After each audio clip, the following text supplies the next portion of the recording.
숲만 보면은 나무의 자세한 것을 볼 수가 없고요.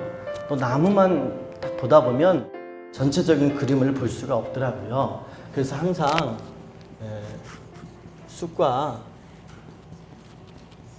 나무는 같이 가야 될 줄로 믿습니다. 그래서 숲을 보면서 전체를 이렇게 가야 되는구나.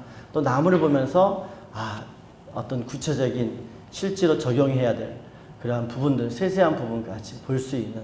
그래서 신부단장의 말씀도 숲과 나무가 같이 보여질 때 우리가 완벽하게 하나님의 뜻을 우리가 알고 갈 수 있을 줄로 믿습니다.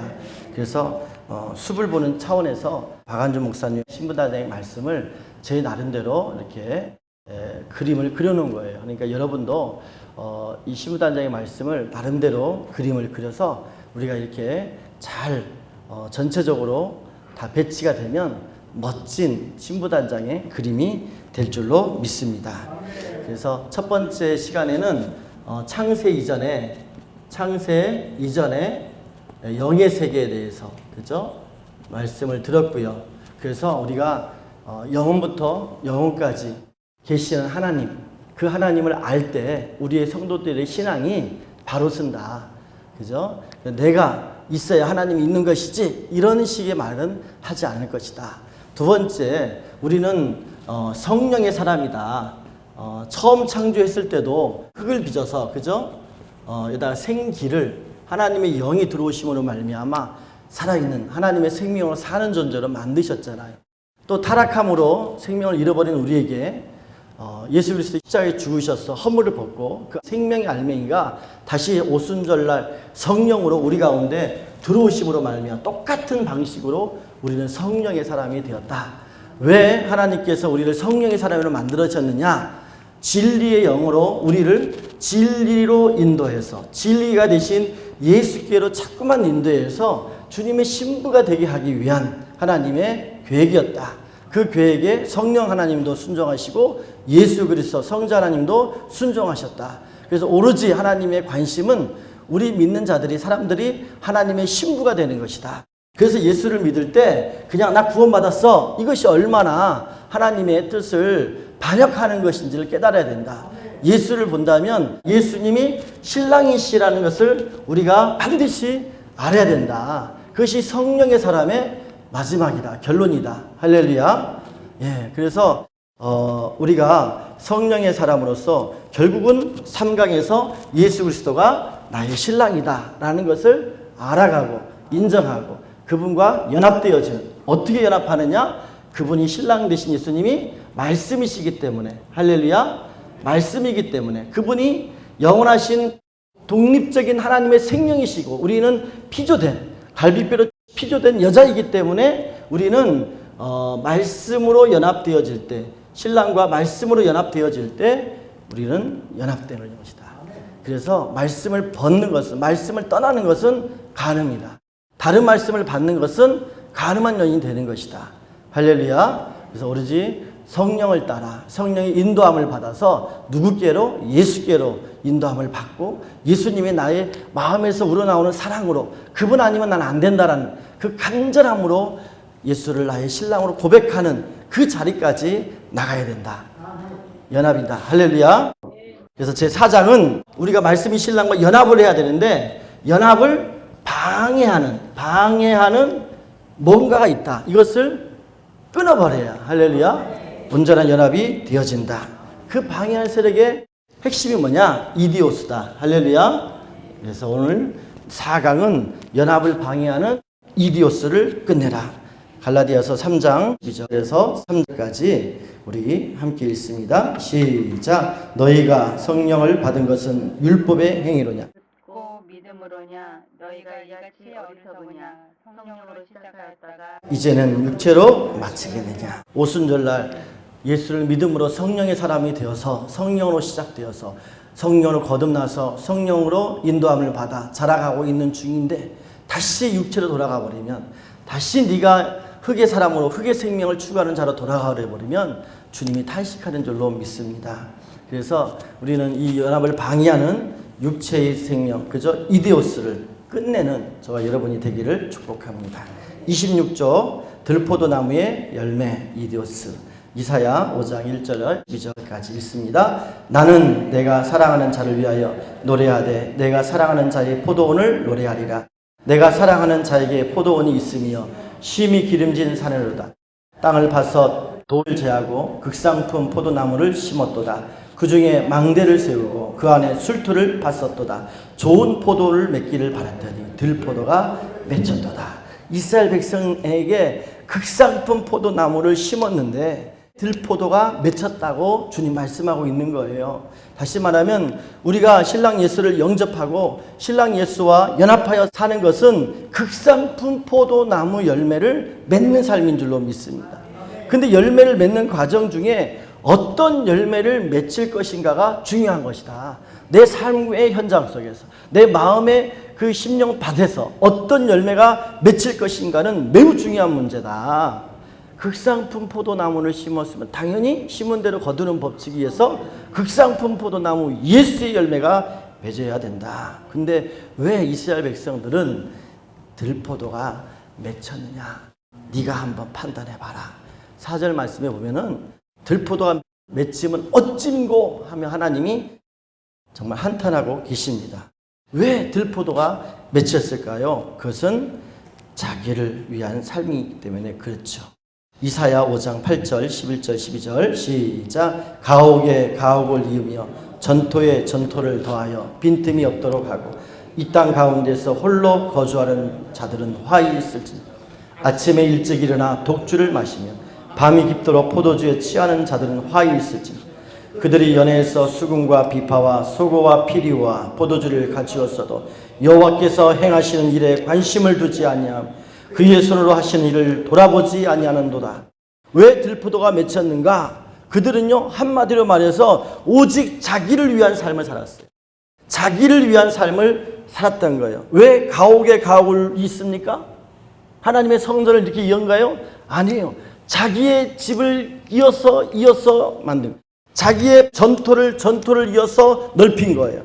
그렇게 넓힌 땅 가운데 그 집안에 홀로 거주하려는 자들, 자기를 위해서 살려고 하는 자들, 아침부터 독주와 밤까지 포도주에 취하는 자들, 수금과 비파와 소고와 피리와 포도주는 다 하나님이 축복해 주셔서 갖추었는데 하나님이 주신 축복이 자기의 삶 속에 다 둘려 있는데 여호와께서 행하시는 일에는 관심을 두지 아니하고 하나님의 손으로 하시는 일은 돌아보지 아니하며 오직 나 자신을 위해서 살아가는 삶, 그것이 바로 이디오스입니다. 뭐라고요?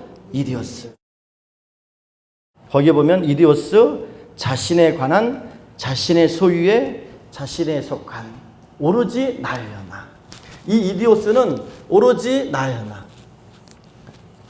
이것이 뭐냐? 연합을 방해한다는 것. 누구하고?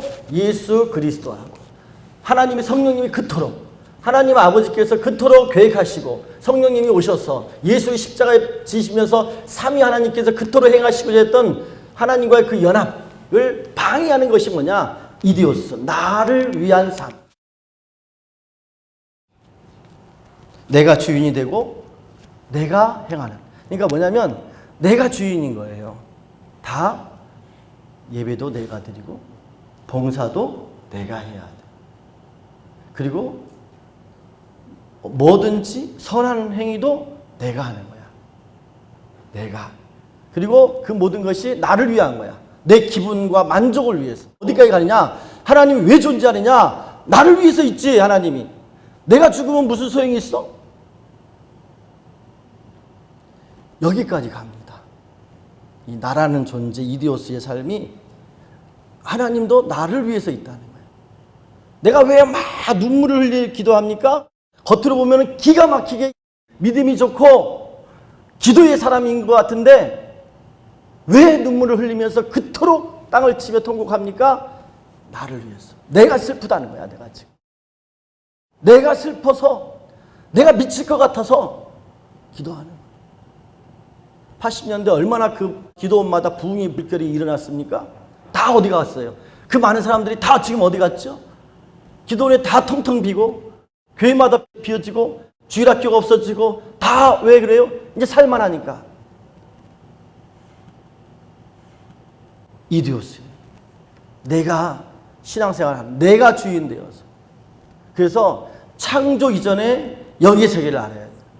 내가 좋든 싫든, 내가 존재하든 안 존재하든 하나님은 영혼부터 영혼까지 영광을 받으시를 하나님이시다라는 사실을 내 신앙에서, 우리 사랑하는 성도들의 신앙에서 철저하게 인정이 되어질 때 나의 어떠함과 상관없이 그분께 온전히 예배하고 그분께 온전히 영광 돌리는 삶을 살게 된다.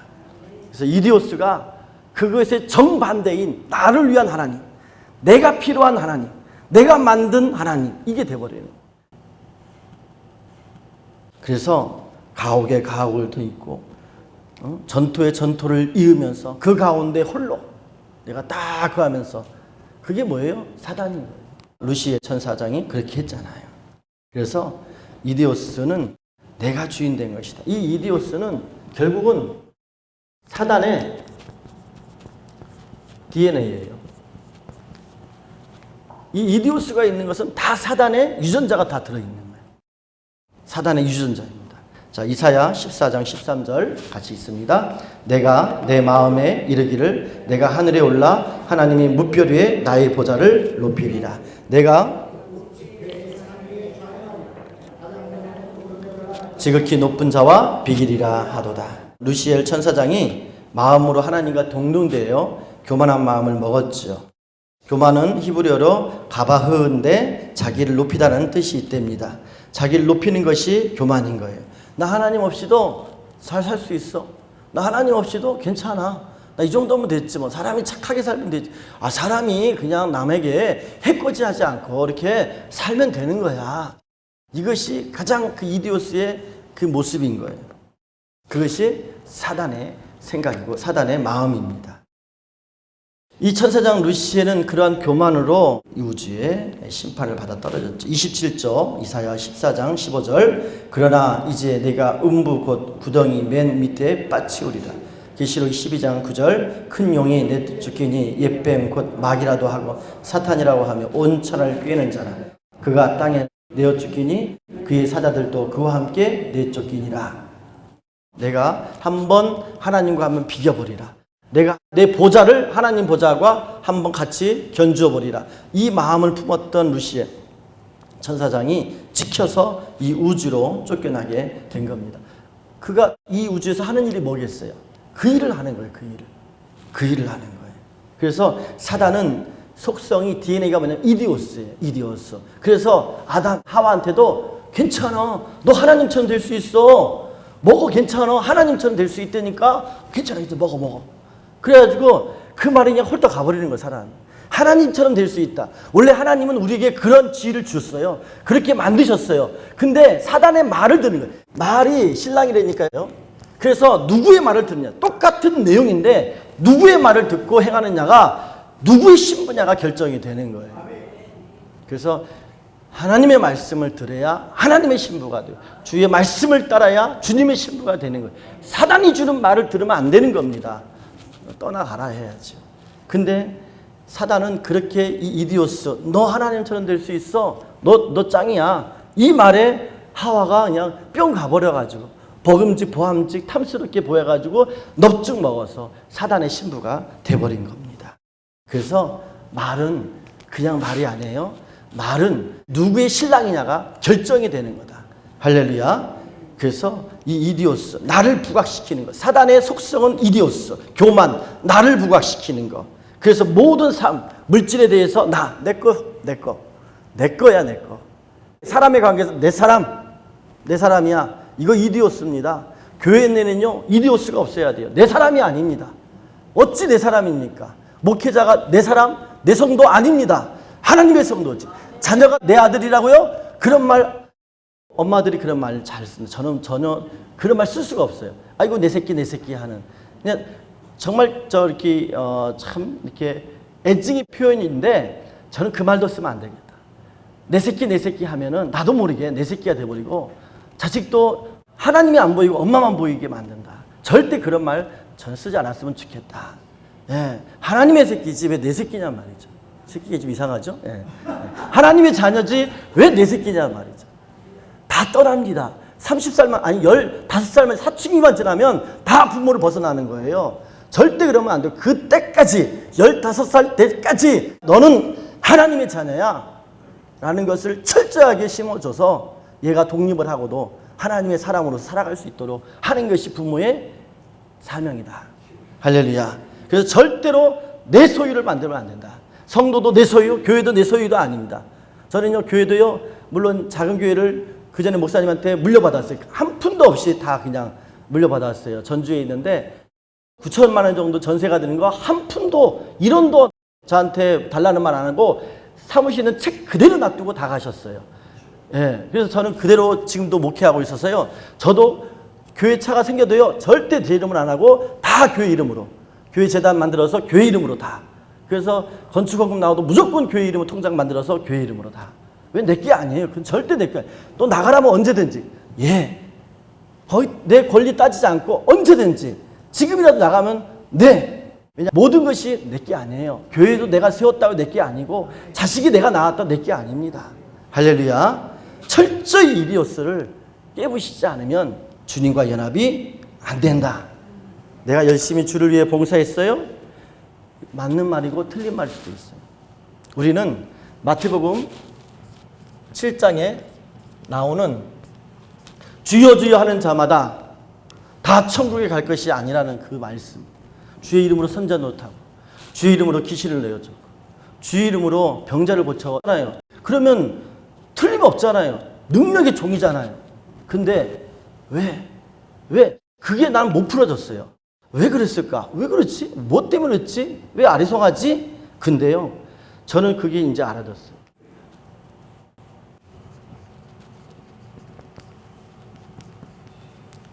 누가 그 행위의 주인이냐? 네가 했느냐? 주님이 했느냐? 이 말씀.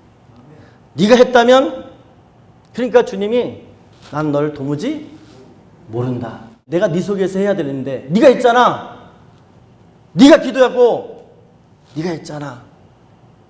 그러니까 나는 모르지. 부부가 그러잖아요. 막 이렇게 아내가 남편이 돈을 잘못이니까 그 돈 가지고 어떻게 막 뭘 투자했는데 사기를 당했어. 남편한테 아무것도 얘기를 안 했어. 그러면 남편이 어떻게 해요? 당신이 했으니까 당신이 책임져. 이렇게 말을 하잖아요. 남편이 화가 나면 당신이 알아서 해. 나 몰라. 이렇게 하잖아요. 안 물어봤으니까. 얘기를 안 하니까. 남편에게 얘기했으면 남편이 다 책임질 텐데, 그래도 내가 알았어. 내가 얘기했으니까 내가 알아서 할게. 이게 되는데 당신이 했으니까 당신이 알아서 해. 하고 단호하게 내비치는 것처럼 주님이 마태복음 7장에 하시는 말씀이 불법을 행하는 자들아 내게서 떠나가라. 네가 했잖아. 네 속에서 내가 했니? 라는 그 질문인 것 같아요. 할렐루야. 그래서 내가 열심히 한다는 것이 여러분 정말 잘 맞는 말일 수도 있고 틀린 말일 수도 있고 조심해야 돼요. 그래서 우리가 무엇을 하는 것이 중요한 것이 아니라 얼마나 크게 했느냐가 중요한 것이 아니라 누가 했느냐가 중요한 문제다. 할렐루야. 그게 이디오스예요. 내가 해버리면 그거는 주님과 아무런 상관이 없는 신앙이 된다. 할렐루야. 그래서 이디오스의 특징은 연합이 안 되는. 왜? 나니까. 내가 했으니까. 내 교회니까. 왜 교회가 연합이 안 됩니까? 단순합니다. 목회자가 이디오스를 사니까 그래요. 내 교회인데 내가 어떻게 했는데 내 철학으로 내 방법으로 이렇게 교회를 세웠는데 왜 연합을 해? 나는 없어도 되는데. 그래서 이디오스의 특징은 연합을 못합니다. 가정에서 부부가 연합이 안 되는 이유 이디오스 때문에 그래요. 교회에서 연합이 안 되는 이유, 교회가 교회와 서로 연합이 안 되는 이유, 나라와 정치가 이념이 남과 북이 동과 서가 잘 사는 자와 못 사는 자가 연합이 안 되는 이유가 다 이디오스 때문에 그래요. 이거를 깨부셔야 되니로 믿습니다. 결론적으로 그러면 예수님과의 연합이 왜 안 되느냐? 바로 이디오스 때문에 그렇다라는 결론에 이르게 됩니다. 할렐루야. 그래서 여러분 엘림이요 작지만 하나님의 주를 이뤄갈 것입니다. 마지막 시대에 하나님의 주를 이뤄갑니다. 왜? 결국은 이 엘림의 말씀이 성경의 핵심을 보고 성경 핵심이 뭐냐면 연합이에요. 교회 연합이에요. 앞으로요 작은 교회들이 연합이 됩니다. 작은 교회들은요, 주일학교 없고요, 학생부 없고요, 청년부가 없어요. 2명, 3명, 4명이에요. 그래서 시황이는 뭐냐? 그들이 연합하는 거예요. 큰 교회는 연합 안 합니다. 그들이 연합해서 큰 교회보다 더 큰 하나님의 교회가 마지막 시대의 종으로 또한 기관으로 영적 전쟁의 용사로 세워질 것입니다. 예, 저는 그걸 확신하고 있어요. 바로 마지막 시대의 흐름은 결국 교회 연합, 하나님의 몸의 연합으로 나간다. 할렐루야. 물론 다는 아닙니다. 청함을 받은 자는 많되 택함을 받은 자는 적다 했으니 많은 자들이 교회로 부르심을 받았지만 신부로 연합되는 교회는 드물다. 그러나 그 힘은 파워는 강력하다. 말씀의 메시지는 강력하다. 그 교회의 영향력은 강력하게 되었다. 시대마다 하나님이 하나님의 씨를 통해서 그 시대를 이끌어 가는데 사무엘 선지자를 통하여 그 사사시대를 이끌어 가 버립니다. 그래서 마지막 시대도 이 연합의 씨가 있는 하나님의 사람들, 하나님의 모임들이 이 시대를 이끌어 가게 될 것입니다. 저는 그것이 엘림이고 CY라고 믿습니다. 그래서 이디오스는 연합을 못하게 하는 것이다. 사단의 DNA이다. 이디오스의 열매는 무엇이냐? 결국 그것은 이디오스에 나타나는 것은 육체의 열매예요. 다시 말하면 이게 아까 말했던 흙, 그죠? 생기를 불어서 살아있는 존재가 되는 이 흙이 생기가 날아가니까 흙만 남아있는 육체, 썩어질 생명이 없는 썩음의 존재가 바로 이디오스의 열매입니다. 갈라디아서 5장 19절 시작. 육체의 일은 현저하니 음행과 더러운 것과 호색과 우상숭배와 술수와 원수를 맺는 것과 분쟁과 시기와 분냉과 방탕함과 또 그와 같은 것들이라. 전에 너희에게 경계한 것 같이 경계하노니 이런 일을 하는 자들은 하나님의 나라를 유업으로 받지 못할 것이요. 결국은 이디오스로 신앙생활하는 자, 이디오스로 종교생활하는 자, 결국 그 열매가 바로 이런 것들이고, 이런 것들을 행하는 자, 다시 말하면 이런 것이 나타나느냐 안 나타나냐가 아니라 이런 것이 나타날 수밖에 없는 나무, 그 심령에 어떤 나무가 심겨져 있느냐, 그것을 인하여서 그 열매로 그 나무를 알고 그 나무가 심겨진 심령들 위에 의해서 하나님은 심판이 된다. 할렐루야. 그럼 육체의 씨는 뭐냐? 이 씨는 바로 사단의 말이죠. 왜? 말이 신랑이니까. 사단의 DNA라고 했잖아요. 그래서 사단의 이 말이 이디오스, 육체의 열매의 씨앗이 되는 거예요. 이것이 우리의 심령 속에 탁 심어져서 자라서 나무가 돼서 그 나무의 열매가 육체의 열매인 줄로 믿습니다. 그래서 그 열매로 주님이 안다는 거죠. 마태복음 7장 17절에서 19절 이와 같이 시작. 이와 같이 못된 나무가 나쁜 열매를 맺나니 못된 나무가 아름다운 열매를 맺을 수 없느니라. 아름다운 열매를 맺지 않는 나무마다 지켜. 아멘. 이제 나무를 얘기하기 위해서는 씨를 얘기하는데 이 씨는 결국은 말씀이고요. 사단은 말이거든요. 이 씨가 말이에요. 이것이 우리의 심령의 마음밭이 밭이에요. 그죠? 그래서 예수를 영접하는 것은 내 마음에 주님을 모시는 건데 이것이 바로 연합이 되는 겁니다. 한 몸이 되는 거죠. 한 몸. 그래서 말씀을 받는 것이 결혼하는 겁니다. 그래서 말이 우리의 마음밭에 떨어지는데 이 씨가 좋은 씨면, 이 씨가 어떻게 해야 되나요? 좋은 씨면 마음밭에서 좋은 씨가 자라겠죠. 자라면 뭐가 되겠죠? 좋은 나무가 되겠죠. 당연하죠. 좋은 나무가 되겠죠? 예, 나무가 됩니다. 그러면 이 나무에서 뭐가 맺어요? 어떤 열매가 맺을까요? 아름다운 열매라고 했어요. 그죠? 좋은 나무가 아름다운 열매를 맺는 거예요. 그것이 바로 좋은 씨가 바로 예수 그리스도의 생명의 씨죠. 할렐루야.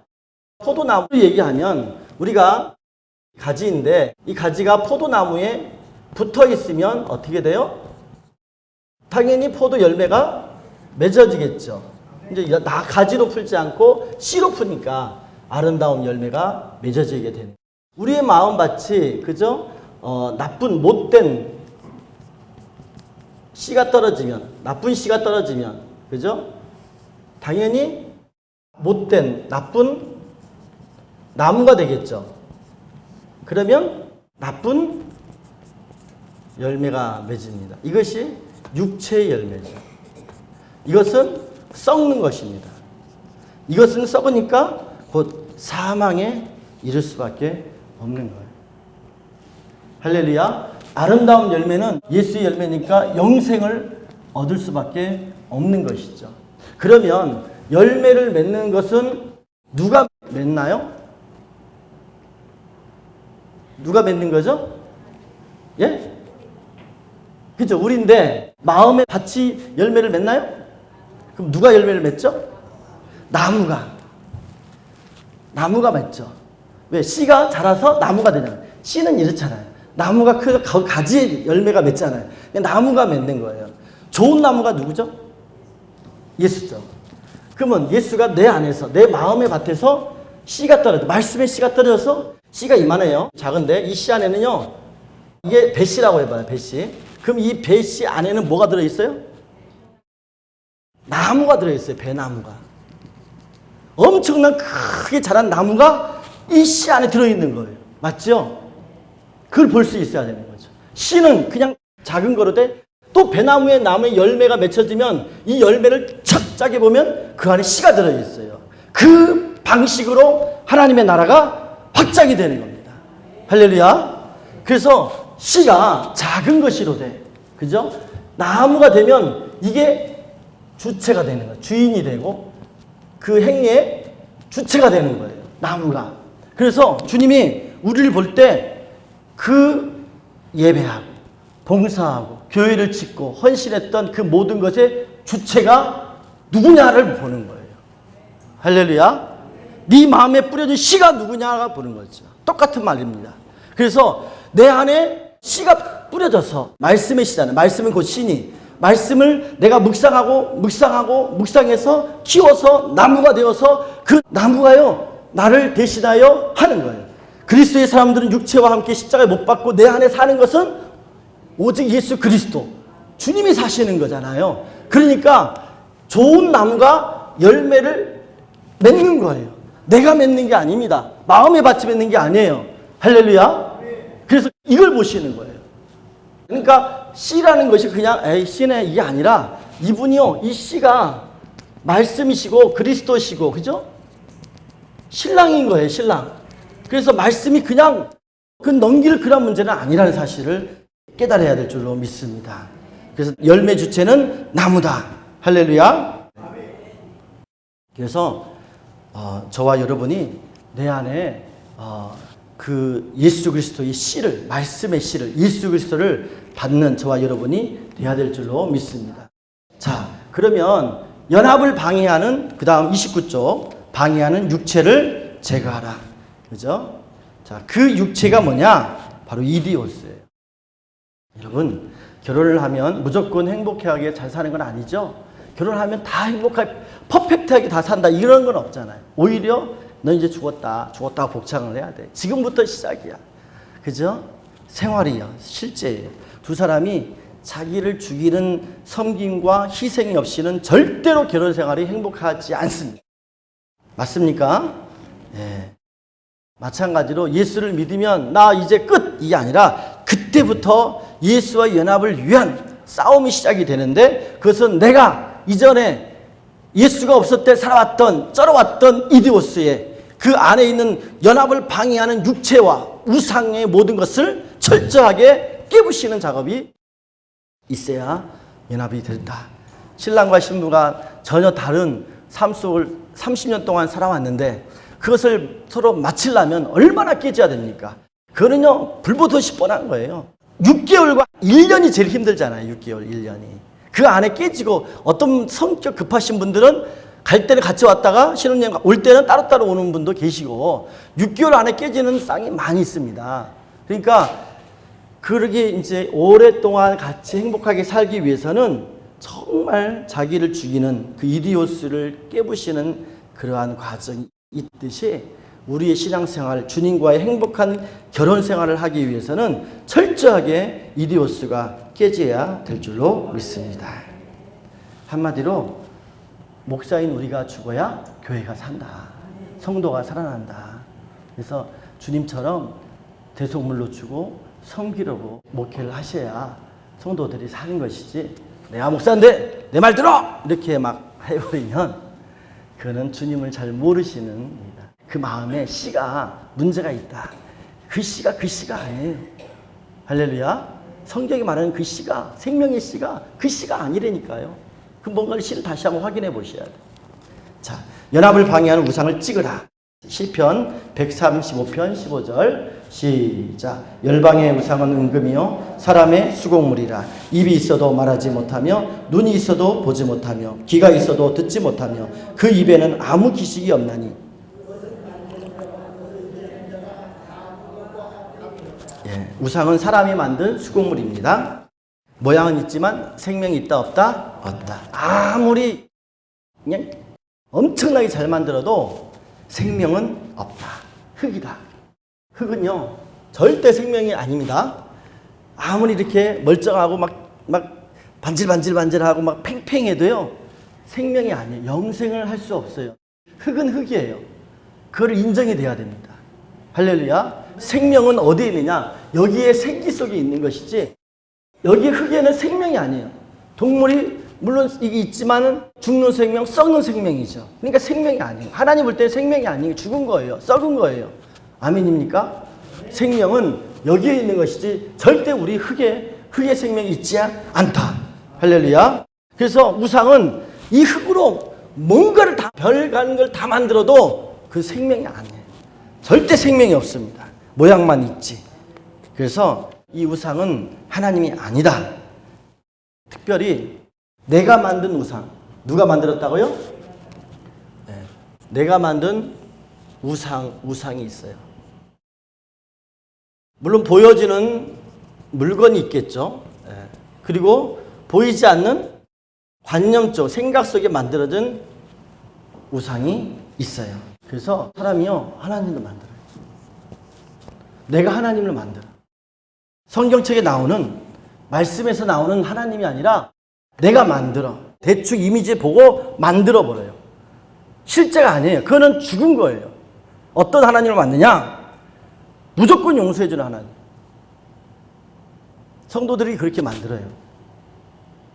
예배 늦게 와도 빠져도 주일날 빠져도 뭐 안 해도 뭐 직분 팽개쳐도 하나님 용서해 주세요 하면 무조건 용서해 주는 하나님. 그러니까 자기 멋대로 사는 거예요. 성경에서 어떻게 말하고 있는지 그분에 대해서 어떻게 얘기하고 있는지를 살펴보지 않고 덮어두고 자기가 만들어요. 자기의 생각 속에 이 하나님을 자기의 생각 속에 만들어버려요. 무조건 용서해 주신 하나님. 무조건 응답해 주신 하나님. 그냥 내가 갖고 가서 도장만 찍어주세요. 그 하나님을 만들어 놓고 아주 철하면서 모든 정성을 다하면서 내가 만든 하나님께 기도하는 거예요. 그 우상입니다. 그 하나님이 응답 안 합니다.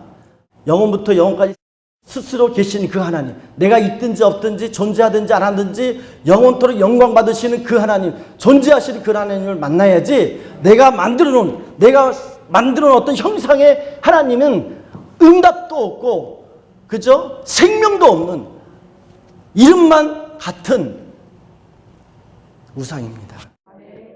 그래서 성도들이 자기 하고 싶은 대로 하고, 목회자들이 자기 마음대로 왕노릇하면서 목회를 하고 있는 거예요. 그래서 이 이디오스가 얼마나 무서운지를 그냥 치를 떨면서 이거를 깨부셔야 될 줄로 믿습니다. 그래서 우상의 결론은 뭐냐? 자기 자신이다. 내가 우상이다. 할렐루야. 이게 이디오스예요. 나라는 게 이디오스. 내가 주인이야, 주인. 모든 판단은 내가 다 해. 내가 중심이야. 그건 스스로가 압니다. 내가 다른 사람들한테는 얼마든지 겸손한 척 말해줄 수 있어요. 그러나 자기가 알아. 자기가 모든 판단에 딱 자정에 있어서 이렇게 하는 사람은 자기의 철저한 그 이디오스를 깨부셔야 돼요. 할렐루야. 특별히 우리 먼저, 목회자가 먼저 그 이디오스를 깨부셔야 됩니다. 큰 교회를 하는 이유가 뭘까요? 좋은 차를 몰고 사례비는 이 정도는 받아야 돼. 이 정도 대우는 해줘야지. 내가 부흥회 가면은 이 정도 돈을 줘야 되는 거 아니야? 하면서 자기를 정해놓고 하는 그 모든 것이 이디오스. 자기 목회하는 거지. 하나님 그렇게 말했습니까? 언제? 그러면 작은 목회를 하시는 분들은 괜찮을까요? 하나님, 나 가난해요. 나 힘들어요. 나 어째요? 저째요? 막 하나님 앞에 그러면서 때로는 저 사람 불평하고 원망하고 내가 막 이렇게 쏘아붙이고 하는 그 모든 것이요. 내가 저 사람을 원망하고 불평하면서 내가 옳은 것처럼, 내가 바른 것처럼. 그게 이디오스예요. 그러니까 크든 작든 아무 상관없어요. 부자든 가난하든 병이 들었든 건강하든 아무 상관없이 주체가 누구냐. 그것을 말하고 행하는 주체가 누구냐. 하나님은 냉정하게 공의 심판하십니다.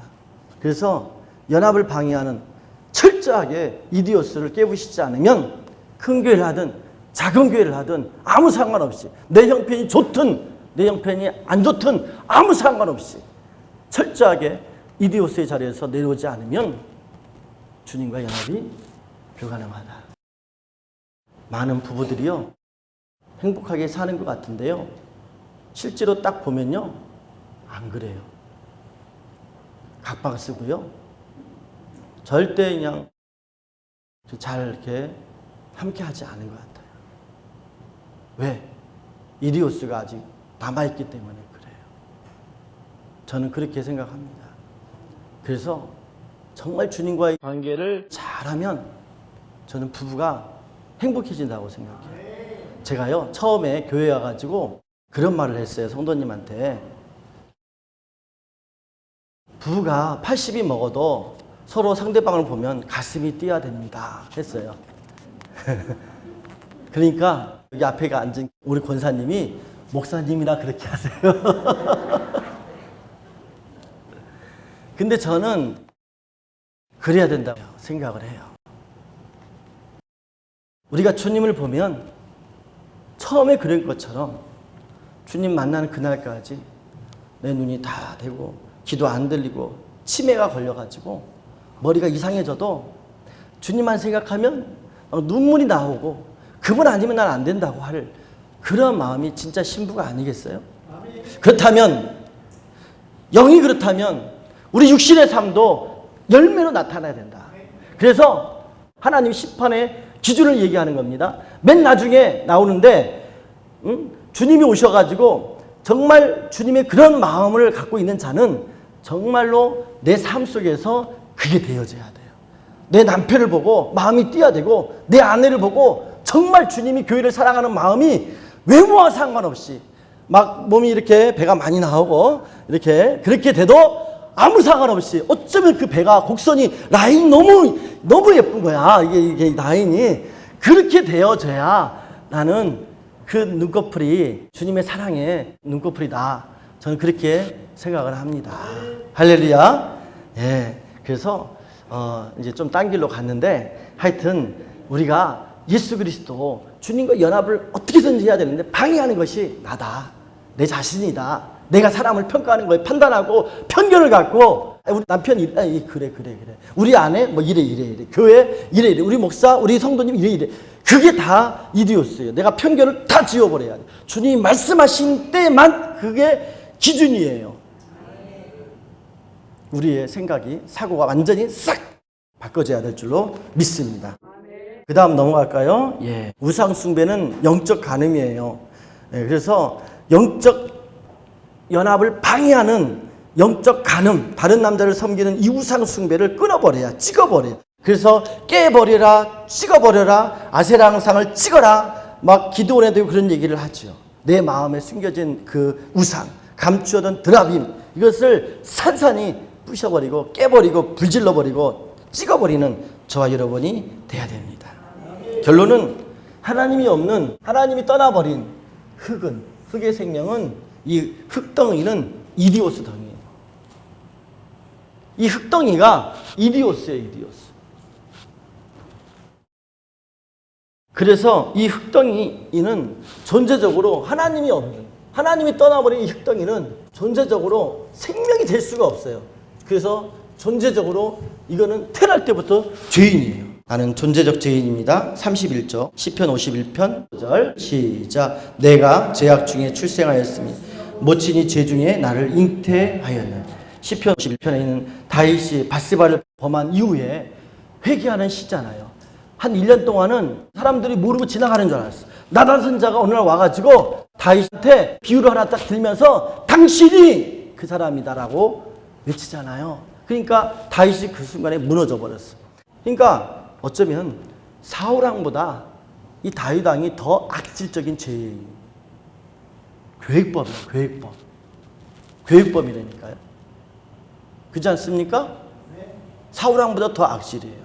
근데 왜 하나님은 그를 내 마음에 합한 자다 이렇게 말했을까요?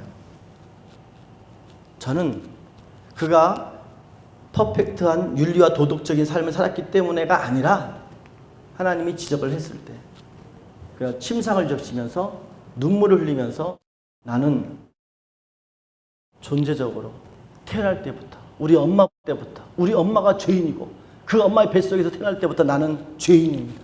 침상을 적시면서 나는 존재적으로 태어날 때부터 뼛속까지 죄인입니다라고 철저하게 고백을 한 그 마음이 하나님 보기에 마음이 딱 맞았다.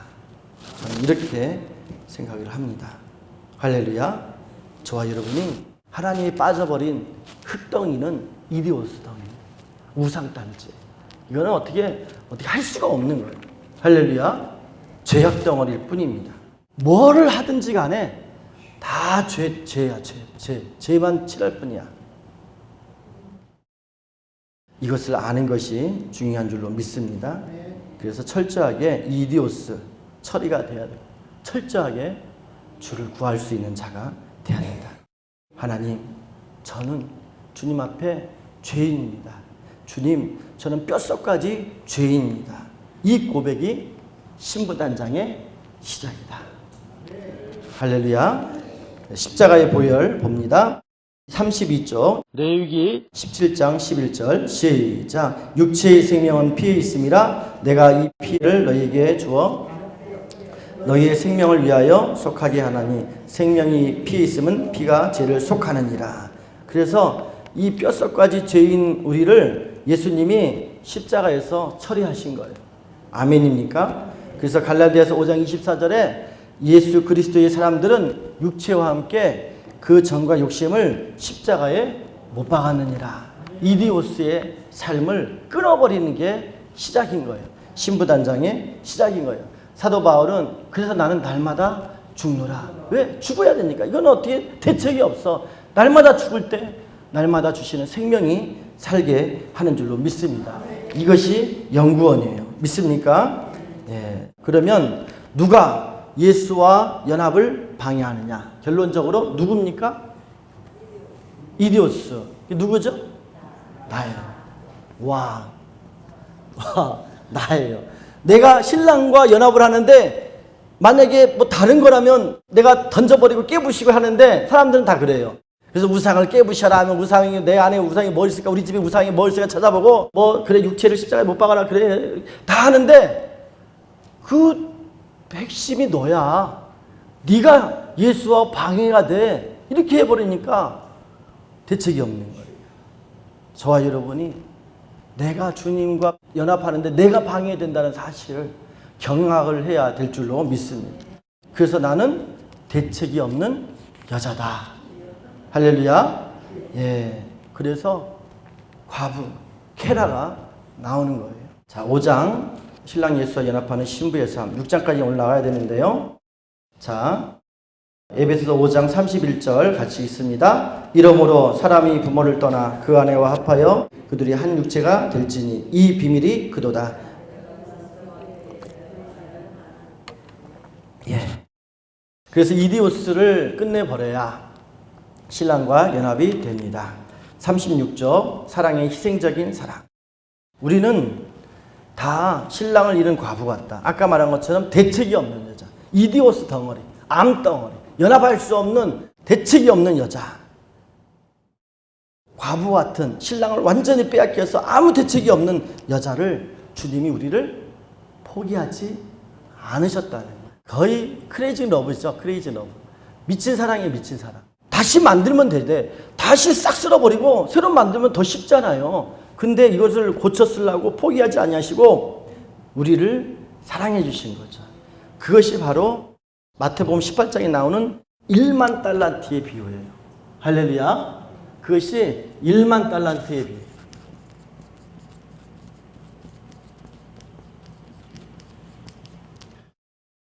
우리 한번 거기만 읽어보겠습니다. 마태복음 18장 24절 27절 시작. 결산할 때 10,000달란트 빚진 자 하나를 데려오매 갚을 것이 없는지라. 주인이 명하여 그 몸과 아내와 자식들과 모든 소유를 다 팔아 갚게 하라니 그 종이 엎드려 절하며 이르되 내게 참으소서 다 갚으리이다 하거늘 그 종의 주인이 불쌍히 여겨 놓아 보내며 그 빚을 탕감하여 주었더니. 다 아시죠? 1만 달란트면 엄청난 몇십조에 되는 엄청난 금액의 돈인데 갚을 길이 없어요. 갚을 길이 없어. 그래서 그가 탕감을 받게 됩니다. 어떻게 갚게 됐냐면 엎드려 절하여. 그 태도 때문에 주인이 불쌍히 여기죠. 엎드려는 핍토, 높은 곳에서 낮은 곳으로 내려가다. 그리고 절하다는 프로스케네온데 키스하다, 주인의 손을 핥는 개처럼. 주로 보니게 여인이 생각나죠. 자녀의 떡을 개에게 안 준다. 맞습니다. 주인의 그 상아리 개들도 자녀의 먹다 버린 부스러기를 먹나이다. 그런 마음이 여러분 신랑의 사랑을 은혜를 구하는 마음입니다. 할렐루야. 그래서 1만 달란트 빚진 자가 탕감을 받은 거예요. 그 자세 때문에, 그 태도 때문에. 믿습니까? 그러니까 1만 달란트의 은혜를 탕감을 받았어. 근데 그 사람이 100데나리온 사람을 탕감해 줬어요? 안 해줬어요? 안 해줬어요. 이게 무슨 말씀일까요? 사람들은 여기 보면 야 그러니까 너도 용서해 이렇게만 설교를 하는데 그게 아닙니다. 그게 아니라 1만 달란트의 은혜가 탕감받았다는 것은 그 은혜가 내 안에 그 빚진 자의 종 안에 들어온 거예요. 할렐루야. 예수 그리스도가 하나님의 은혜잖아요. 그 은혜가 빚진 자에 들어와서 받은 거예요. 그러면 100데나리온의 빚을 진 사람을 어떻게 용서하느냐? 그 은혜로 1만 달란트 탕감을 받은 은혜로 그 은혜가 좋은 나무가 주인이 되어서 그 은혜의 주님이 100데나리온 사람을 용서해야 되는 거예요. 내가 하는 게 아니에요. 이 사람이 보면 나가서라는 말이 있어요. 이 종이 그 다음에 탕감을 받고 나가서는 잃어버렸다는 거예요. 그 은혜를 잃어버린 거예요. 주인이 그 안에서 나가버린 거예요. 그러니까 내가 용서하려면 안 된다는 거예요. 내 안에 1만 달란트의 그 은혜의 주님이 내 안에서 있어야지 되고 그 있어야 되는 은혜의 그 주님이 주인이 되어서 100데나리온 사람을 용서해 줘야만이 용서가 가능하다. 다시 말하면 좋은 씨가 내 안에 심겨져서 1만 달란트의 좋은 나무가 열매로 나타나야만이 주님이 주인이 되어서 주체가 되어야만이 용서가 가능하다. 사랑이 가능하다. 기쁨이 가능하다. 그 얘기가 1만 달란트의 빚진 자의 비유의 그 예인 줄로 믿습니다. 그래서 우리 안에 신랑을 빼앗긴 게 뭐예요? 이 안에 신랑이 없어졌어. 성령이 떠나버렸단 말이죠. 죄로 인한. 다시 오순절날 들어오신 이 성령이 내 안에 있어야, 예수가 내 안에 있어야, 1만 달란트 은혜의 주님이 내 안에 있어야 내가 용서할 수 있고 사랑할 수 있고 해줄 수 있다는 거예요. 그걸 구해야 된다는, 그 은혜를, 예수를 구해야만이. 신부가 신랑을 구하는 것처럼 그 은혜를 구하지 않으면 나 옛날에 구했어. 아니에요. 날마다 죽노라는 것처럼 지금 구하지 않으면 안 된다. 그 예를 들었는데 두 가지 예를 듭니다. 첫 번째는 소경이에요. 소경이 눈 뜬 걸 얘기하죠. 37조. 그 다음에 또 한 가지는 세리와 바리새인의 기도를 얘기하죠. 날 때부터 소경된 자가 있어요. 요한복음 9장 39절 37조 시작. 예수께서 이르시되 내가 심판하러 이 세상에 왔으니 보지 못하는 자들은 보게 하고 보는 자들은 맹인이 되게 하려 함이라 하시니 바리새인 중에 예수와 함께 있던 자들이 이 말씀을 듣고 이르되 우리도 맹인인가? 예수께서 이르시되 너희가 맹인이 되었다면 죄가 없으려니와 본다고 하니 너희 죄가 그대로 있느니라. 주님이요 우리의 소경된 것을 그러니까 신랑을 잃어버린 자들의 심령을 고치기 위해서 오셨다는 거예요. 신랑으로 오셨다는 거예요. 근데 소경된 자들이 못 본다는 거죠. 다 소경된 자예요. 그래서 주님이 메시아임을 나타낼 수 있는 증거가 바로 소경의 눈을 띄고 절름발이를 띄게 해주는, 기머거리를 길을 열게 해주는 그러한 일을 하시는 것이죠. 할렐루야. 그래서 소경이 뭐냐면 여기에 티플로스인데 소경, 마음의 눈이 먼, 눈만 먼 것이 아니라 마음의 눈이 먼이라는 뜻이 담겨져 있다는 거예요. 그렇기 때문에 소경은 육체적인 소경뿐만 아니라 마음의 소경도 의미한다. 그렇다면 소경이 눈을 뜬다는 것은 마음의 눈도 떠진다는 것을 의미한다. 우리가 예수를 그냥 시인해서 내 마음에 모신다는 것은 단순히 그걸로 끝나는 것이 아니라 그분이 신랑이시다는 것을 알게 해주신다. 할렐루야. 마음의 눈을 떠지면 예수 그리스도가 나의 신랑이심을 믿게 될 줄로 믿습니다. 그래서 그들이 신부가 되어서 새 예루살렘 성에 들어가는 거죠. 그런데 바리새이나 종교 지도자들은 자기가 소경이 아니라는 거예요. 난 과부가 아니라 여왕이라는 거죠. 그 말은 뭐예요? 자기는 소경이 된 적이 없다. 난 딴 남자 만나서 잘 살고 있어 라는 그 뜻이겠죠. 그 딴 남자가 사단인 거예요. 그래서 그들은 예수가 안 보이는 거예요. 여전히 영적 소경이어서 자기는 과부가 아니라고 하지만 영적인 소경이어서 진짜 신랑 예수를 모르는 거죠. 진짜 신랑이 이 땅에 다시 올 때 그들은 심판을 받게 될 뿐이라는 사실을 깨달아야 됩니다. 두 번째, 세리와 바리새인에 대한 기도가 나오죠. 세리는요, 하늘을 우러서 보지 못하고 가슴을 치면서 나를 불쌍히 여기소서 나는 죄인이다라고 고백하잖아요. 근데 바리새인들은 나는요 하나님 이것도 하고 저것도 하고요 저 세리와 같지 않습니다. 나는요 기가 막히게 일 잘했어요. 그리고 저 세리 하면서 멸시를 했어요. 그러니까 누가 의롭다함을 받아요? 세리가 의롭다함을 받은 거죠. 그 말은 예수님을 만나고 신랑을 만났다는 뜻이, 1만 달란트의 탕감을 받았다는 것이, 영의 구원을 받았다는 뜻이 되죠. 그러나 그렇게 잘난 이디오스의 삶을 살았던 바리새인들은 행위대로, 그러면 내가 네 행위대로 심판할게. 네 행위를 얘기하잖아. 그러면 행위대로 심판할게. 그래서 불못에 갈 수밖에 없는 인생이 된다는 것입니다.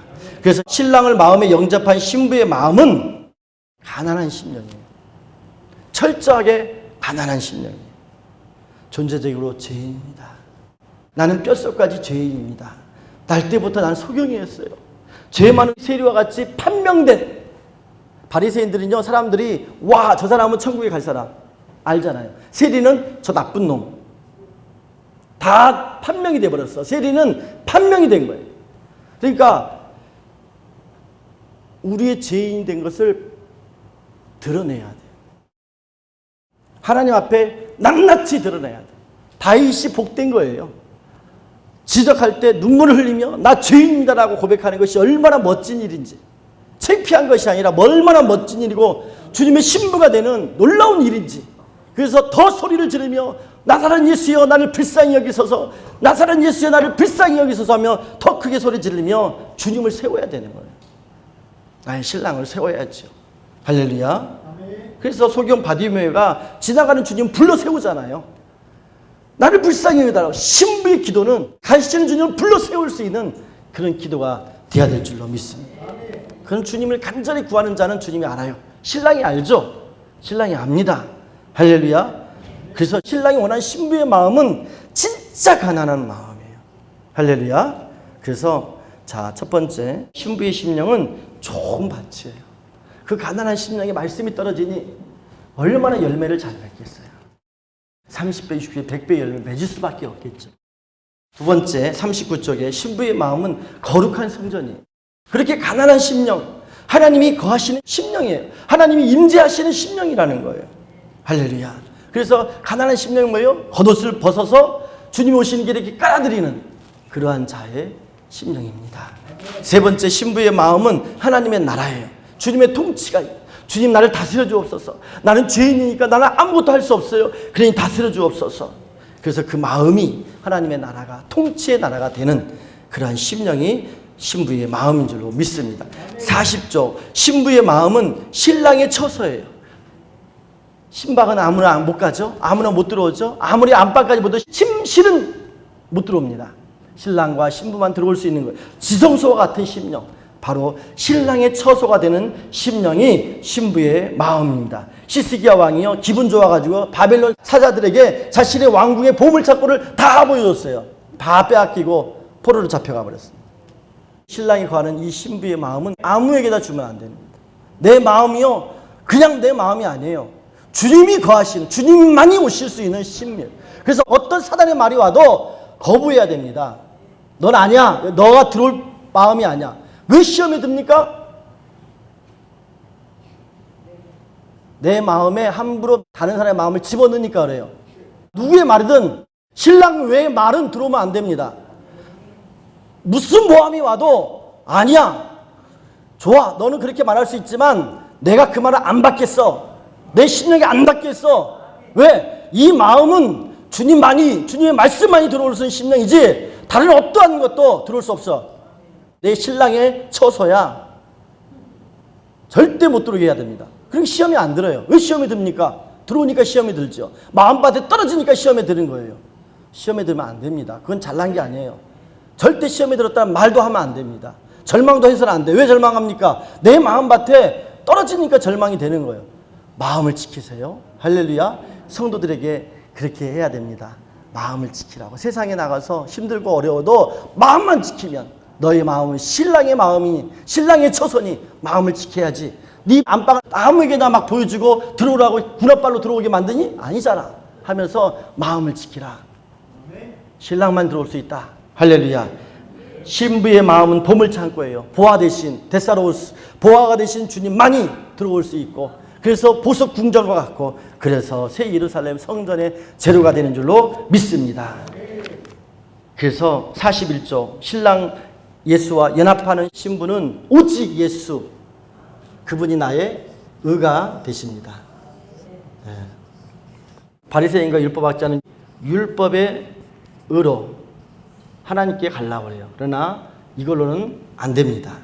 예수 그리스도가 의입니다. 예수 그리스도가 나의 의예요. 예수 그리스도의 의가 뭐 어떤 걸 막 행하고, 주님 이게 아니라 주님 자체가 내 의라는 거예요. 할렐루야. 그래서 율법의 의로는 하나님이 받으실 만한 조건의 의가 아니라는 거예요. 사람의 의로서는 천국에 갈 수 없다는 거예요. 너희 의가 서기관과 바리새인보다 낫지 못하면 결코 천국에 갈 수 없다라고 분명히 몹을 박으셨거든요. 그래서 로마서 1장 17절 제 아래에 같이 있습니다. 복음에는 하나님의 의가 나타나서 믿음으로 믿음에 이르게 하나니 기록된 바 오직 의인은 믿음으로 말미암아 살리라 암과 같으니라. 그러니까 그 율법으로는 안 되니까 네가 할 수 있는 의를 줄게. 예수야. 예수를 영접해. 예수와 결혼해. 그러면 예수 있는 모든 의가 다 네 의가 돼. 너는 못해도 주님이 하시잖아. 그러니까 너는 모든 걸 다 이룬 거와 마찬가지야. 예수는 율법의 완성이시거든. 할렐루야. 그래서 우리는 예수만이 나의 의로 삼아야 돼. 그건 어떻게 하냐면 예수와 결혼하면 되는 거예요. 할렐루야. 그러면 진짜 율법을 완벽하게 퍼펙트하게 이룰 수 있게 되는 것입니다. 할렐루야. 신앙은 그래서 예수와 결혼해서 행복하게 사는 거예요. 예수와 결혼하는 거예요. 그러면 끝나요. 예수는 최고의 신랑감이거든요. 그분과 결혼하면요, 하나님의 모든 계획들이 다 퍼펙트하게 완성이 됩니다. 재벌 2세와 결혼하면 재벌 2세의 돈이 다 내 거잖아요. 그죠? 제일 좋은 차 타고 다니잖아요. 그러니까 예수와 결혼하는 거예요. 예수를 위해서 뭔가를 하려고 하는 게 아니라 내 존재와 예수의 존재와 하나가 되는 거예요. 예수를 얻는 거예요. 할렐루야. 예수와 결혼하시길 바랍니다. 그러면 모든 것이 다 이루어지는 거예요. 이것을 성령이 하시는 일인 줄로 믿습니다.